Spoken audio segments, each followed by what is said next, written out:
Kak, saya nyanyi kak sambung dapat RM50, boleh? Apa dia ni? Saya nyanyi kak sambung dapat RM50, boleh? Boleh lah, boleh. Okay, ready ya?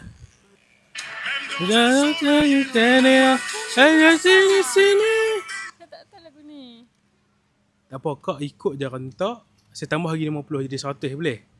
Oh, boleh? Boleh ya? Okay. Saya mula lagi lah. Okay, terima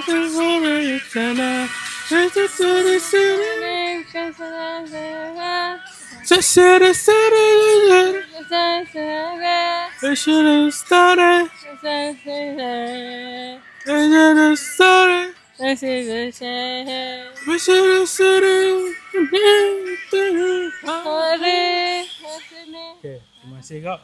Okay, Kak Jaya memenangi RM100 lah. Okay, yang ni 100 daripada saya. Kak buat apa kat sini? Tu tengok adik-adik main basket. Maaf ganggu lah kak nah. Sunatnya kita buat konten tu. Malu je. Boleh saya post lah. Baik, terima kasih kak, maaf ganggu.